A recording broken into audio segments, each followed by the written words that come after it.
झारखंड विधानसभा चुनाव के दूसरे चरण के लिए प्रचार थम गया है। मैं काशिफ मलिक कशिश न्यूज के डिजिटल प्लेटफॉर्म पर स्वागत करता हूं आपका। दूसरे फेज के मतदान में 38 सीटों के लिए 20 नवंबर को मतदान होगा। झारखंड विधानसभा चुनाव के पहले चरण के लिए 43 सीटों के लिए 13 नवंबर को मतदान हुआ था। 81 सदस्यीय झारखंड विधानसभा के मतों की गिनती महाराष्ट्र के साथ 23 नवंबर को होगी। झारखंड में मुकाबला सत्तारूढ़ झारखंड मुक्ति मोर्चा के नेतृत्व वाले इंडिया ब्लॉक और भारतीय जनता पार्टी के नेतृत्व वाले राष्ट्रीय जनतांत्रिक गठबंधन एनडीए के बीच है।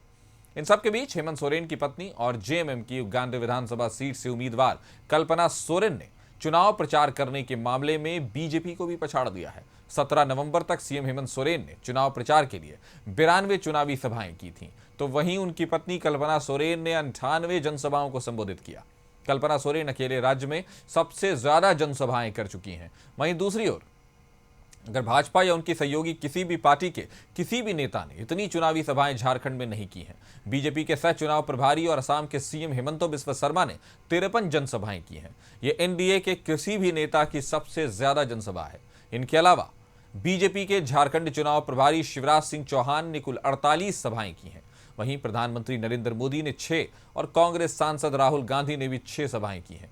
ऐसे में अगर चुनावी नतीजे इंडिया ब्लॉक के पक्ष में आते हैं तो इसका सबसे ज्यादा श्रेय कल्पना सोरेन को जाएगा। वहीं अगर एनडीए को कामयाबी मिली तो क्रेडिट हेमंता बिस्वा शर्मा के नाम पर होगी। हालांकि कांग्रेस के ज्यादातर शीर्ष नेताओं ने सिर्फ उन्हीं सीटों पर प्रचार किया जहां पार्टी के उम्मीदवार मैदान में थे।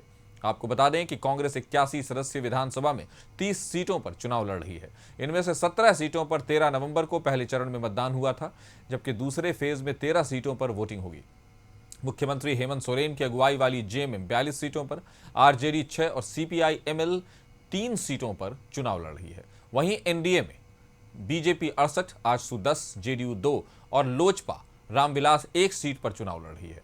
नतीजे 23 नवंबर को आएंगे। इसके बाद पता चलेगा कि हेमंत सोरेन रिपीट करते हैं या फिर बीजेपी सत्ता छीनने में कामयाब रहती है। हमने आपके साथ ये खबर शेयर की है। आप क्या सोचते हैं? आपको क्या लगता है किसकी सरकार आएगी? कमेंट सेक्शन में हमें जरूर बताएं और बने रहिए हमारे साथ।